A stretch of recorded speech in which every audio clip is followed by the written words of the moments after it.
Imagine if suddenly no one noticed you existed. That's what happened to this dude after he woke up as a ghost. Now he has to solve what happened to him and try to communicate to others. We start off with a bunch of people at a dinner table outside a house. They're celebrating Nick. His mom is giving a speech and she mentions that Nick's dad is late. Nick stands and leaves the table. He goes to cut a cake which has his face on it, then walks into the house, sits on a stool, and points a pistol at his face. But just before he shoots, he wakes up. It was all a dream. Now he's at breakfast with his mom, and that's a funny looking smiley breakfast for a grown man. He asks his mom if she has thought about some writer's course in London that he wants to go for, and it doesn't look like she's in support of it. So he turns the smile on his breakfast into a frown. How cute. And now he's on his way to school on his bicycle. At school, we see him do a business exchange. He did homework for some guy. After handing the homework to the guy, his girlfriend sneaks up on him, asking if he'd be coming for a party tomorrow night, but he says he can't because he'll be busy. Next, we see two guys and a girl trying to get some money from this guy. Apparently he owes them. The leader of the gang, Annie, threatens him with a knife, but she doesn't really do anything except scratch him on the finger. Now we're in Nick's class and a guy's reading his homework to the class. The teacher asks Nick to top that. He goes to the front of the class, sits on the table, and reads his own work. It's good poetry, but his classmates seem bored out of their minds. So once the bell goes, they all pack their bags and leave. The students are now in the cafeteria. The guy who was scratched is Nick's best friend, Pete. Nick is telling Pete he needs to stand up for himself and not let people push him around. Pete says he can't, so Nick goes to fight for his friend. He goes and pays off Pete's debt and whispers in Annie's ear, "You are so broken." Dude really thought he was going to get away with that, but Annie only gave it a few seconds then attacked him, landing some punches on his face. Now two of them are waiting to see the principal and are having a little heart-to-heart. She tells him he's not better than her because he sells essays. He admits that he's a hypocrite, then the principal comes and sends Annie home. Then he turns to Nick and tells him to stop wasting his time on lost souls like Annie Newton. She has no future. You do. Don't let us down, he says. And Nick's only reply is, "Can I leave now?" Then we see Annie back home. Her stepmother hasn't made her brother dinner, so she confronts her about it. This causes an argument between her dad and stepmom, but Annie just goes upstairs and makes a sandwich for her brother, Victor. Victor asks her if she'll be going out tonight and she says yes. You can see the boy's mood change. Over at Nick's house, we see Pete arrive and tease him about getting beat up by a girl. Relatable. Pete now asks Nick about that same party, and Nick says he won't even be around by tomorrow. He'll be in London for the writer's program. His mom doesn't even know, but he's going anyway. According to him, she's always trying to micromanage him and be on top of everything, but he's not going to let her have this one. Now we see Annie get in a car with her boyfriend, Marcus, and they're off to rob a jewelry store. Annie smashes the glass, grabs some jewelry, runs back to the Mercedes which Marcus just stole, and he drives off. The next morning, Annie gets ready for school and is leaving with the bag. Marcus asks her to leave the bag with him, but she refuses and says he'll do nothing about it. But he actually does something. He takes his phone and puts a call through to the police. Oh, what a rat. At school, we see Annie take the bag and put it in her locker. When she closes her locker, she sees Pete giving her a stare down. A few minutes later, the cops show up, open her locker, find her jewelry in the bag, and take her away. She calls Marcus from the station and gives him the update. He asks if she has any idea how they found out, and she says she does, and she'll take care of it.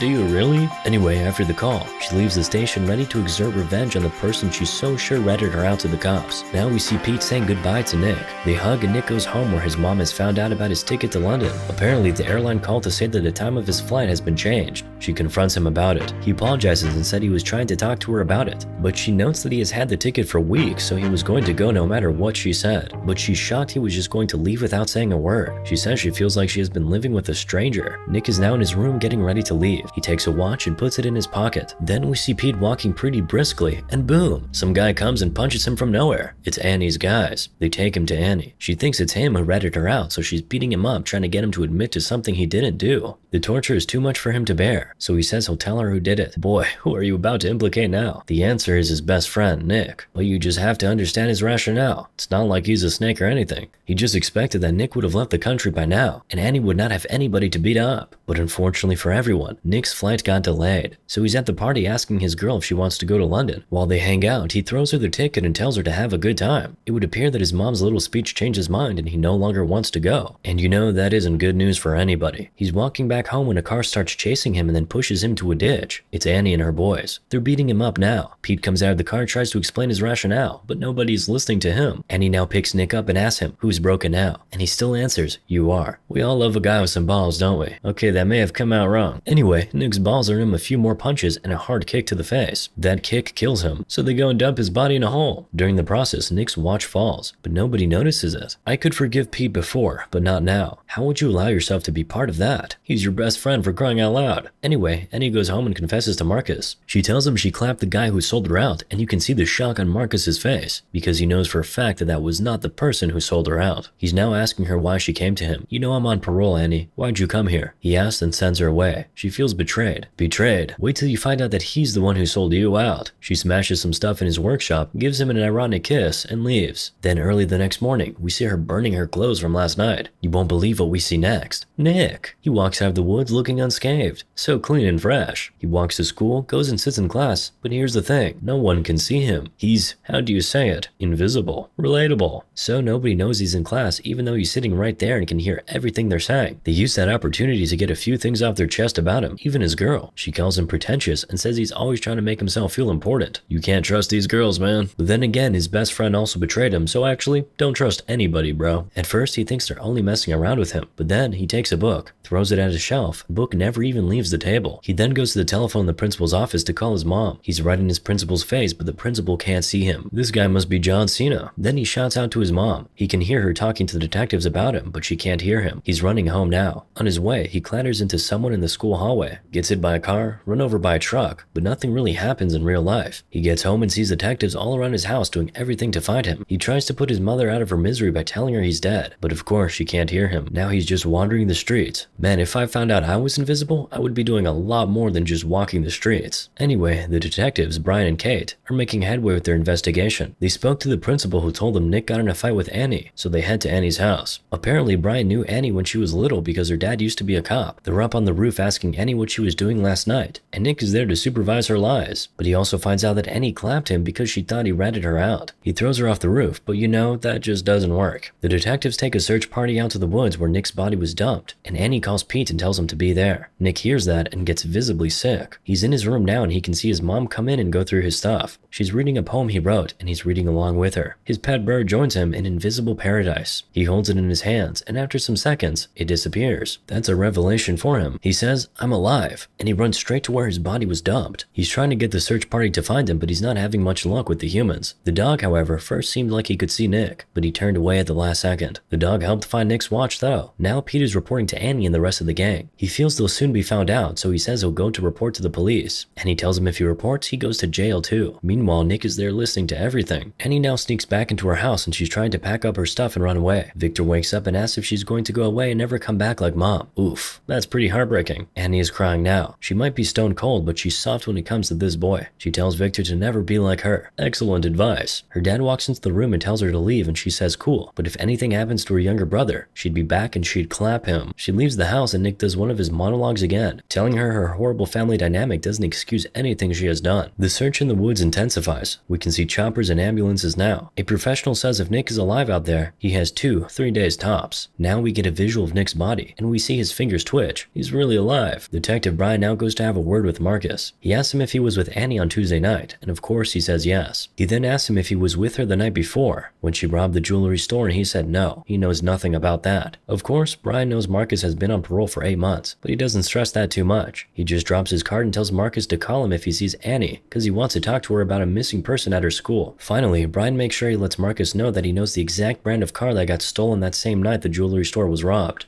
Nick is now telling his mom how he knows this won't change a thing for her, cause she always has everything under control. He's shouting at her, shaking her, scattering everything on her table, even throwing a chair through the window. But of course none of that actually happens. A few moments later, his mom breaks down and starts crying. She's really weeping and calling out Nick's name. Pete is taking a walk under the rain when Marcus comes from nowhere, grabs him, and points a gun at his chest. Marcus tells Pete that he's being followed by the police, and he actually is. He takes him into the woods and Pete points to him where the body was dumped. The next day, Marcus tries to trick Annie to come to a location so he can clap her, but she suspects something, so she calls Pete and tells him to go instead. Pete goes and is followed by Detective Kate, after Nick did his best to get her to wake up and look. Pete is now at the bridge with the two guys while Annie is watching from a distance, but then Marcus comes from behind her and points a gun at her back. He takes her to the bridge where the rest of the guys are and tells Pete to go home. He runs home. You can see how thankful he was that he was asked to go. Marcus says they have to move quickly because there's a tail on Pete, and he's right, but it's too late now. The cops are already here. Annie then grabs a shotgun from Marcus and is pointing it at the cops. lives, but they're surrounded now. But Annie is one hell of a survivor. She manages to climb out and escape. Peter Parker would be extremely proud. While she's running away, Nick screams, "They'll catch you, Annie," and it seems like she heard him, because she turns around and yells something. So Nick goes, "She heard me." She goes to a club and sells a ring which belonged to Marcus to some guy. After he pays her, she decides to stay back and do a little dancing. She takes off her hoodie and beanie, and is now doing the signature white woman dance while Nick is just watching her. The next day, she goes to her mother's grave, and she says she's sorry. Then Nick starts talking about how sometimes he wishes his mom died, instead of his dad, because of how much pressure she puts on him. He now reaches out to Annie and touches her shoulder. He says he knows she can hear him, so he tells her just to tell them where his body is, but she just stands up and leaves. He follows her. She breaks into the school at night and puts some money in an envelope for Victor, and puts it in her locker. Nick is there to tell her he's dying, and he doesn't have much time left, and ironically, she's the only one who can save his life. You can tell she can hear his voice in her head, so he screams her name and she turns around, but she can't see anybody. She's miserable now. She goes to take a shower, and being a good boy, Nick makes sure not to look. Meanwhile, Nick, the one in the hole that is, opened his eyes at this point. Annie is sleeping now in the basketball court, and Nick is right beside her, running his hands through her body and calling out her name. He oversleeps and is woken up by the basketball team that comes in for practice. How are you a ghost and oversleeping? Or sleeping at all for that matter? Anyway, now we see Annie in Nick's house. She's going through his old photos and getting nostalgic. Do not tell me these two are falling in love, because even Nick is out here smiling while his body's decaying in that hole. Thankfully, Nick's mom comes in and kills whatever romance was brewing. Annie runs out of the house and straight into the woods to where they dumped Nick's body. And Viola, the body isn't there. Nick is telling Annie that someone was there to move his body and he's asking her to think. She sees the substances that she found with Pete days back, and that tells her that Pete was here, so she goes after Pete at school. Pete is now telling her that Nick didn't even rat her out in the first place. He then confesses that he and Marcus moved the body, so she goes after Marcus. She ambushes him in his car, just outside a police station. Then she takes him to a precipice and tells him to go on his knees. Role reversal moment. Then she points a gun at him. Meanwhile, Pete is trying to self-delete. Nick is begging him not to do it, but Pete can't even hear a thing. But here's the beautiful thing. While Pete is in that transition zone where he's not dead yet, but not fully alive, he sees Nick. They can see and talk to each other. Nick is now asking Pete where he moved the body to at the same time Annie is asking Marcus the same question. They both answer about the same time. After they do, Pete's parents rush into his room and find him in the state he's in, and Annie just leaves Marcus and turns around to go find Nick. But not clapping him turns out to be not a very good idea, because Marcus stands up and shoots her. She doesn't die though. She has enough in her to shoot him and stand up and call Detective Bryant. She tells him where Nick is and tells him she left something for her brother in her locker, and he should make sure Victor gets it. The cops rush off to the dam where Nick's body is, but of course, Nick gets there before them. He finds his body and he's now touching himself. Oh no, not in that way. He's with his body now, but you know, he can't save himself. The dam gates open and Nick is drowning. Kate calls for the gates to be closed and now the cops are looking for Nick. Brian finds him and they all rush there. Indeed, he's alive. They rush him into the ambulance and Annie is there watching from a very far distance. She's still bleeding. She gets into her car and sort of blacks out for some time. She's woken up later in the evening by a cop who asks her to come down from the car, but she doesn't and just drives away instead. As expected, they start chasing her. At the hospital, Nick's mom is watching as the doctors try to save her son. The police finally surround Annie and they all have guns pointed at her, but she hears Nick's voice in her head saying, "I need you, Annie, I need you." And that was all the fuel she needed. She steps on the accelerator and drives through the police blockade. She gets to some place, dumps the car, and completes her journey on foot. Where does she go? The hospital, of course. Nick directs her to where his body is being operated on. She gets there and Nick's mom goes, "You have some nerve," the moment she sees her. Nick tries to play peacemaker, but, you know, mama can't hear you. So Annie has to do it all on her own. She says she just has to talk to Nick, but Nick's mom lands a slap on her face. Annie then tells her that Nick is here, that she can feel him and hear him, that she knows what he wants. Of course, she doesn't believe her. So on Nick's directive, Annie tells Nick's mom about that time she was in his room reading his poems, and how he was with her then. She now asks Annie what she wants, and Annie says she just needs to see Nick. She can help him, but his mom says no. Annie hands her her gun and says she knows she can bring him back. She finally lets her go in. Annie is now running her fingers through Nick's body. She apologizes to him and begs him not to go. She takes off her necklace, which once belonged to her mom, and puts it in his hand while she joins him on the bed and snuggles with him. When she does that, the invisible Nick disappears, and the real Nick wakes up and calls Annie's name. Annie says she wanted to do one good thing, and Nick tells her she did. She saved him. Then Annie taps out. Then we see Victor playing with a toy plane, and Nick shows up and has a conversation with him. Victor says his sister died, and Nick says they should send her a message. Victor's message is simple and short. "Hey Annie." So Nick writes that on the plane for him, and they fly it. Moral of the story? I don't know, but that was sad.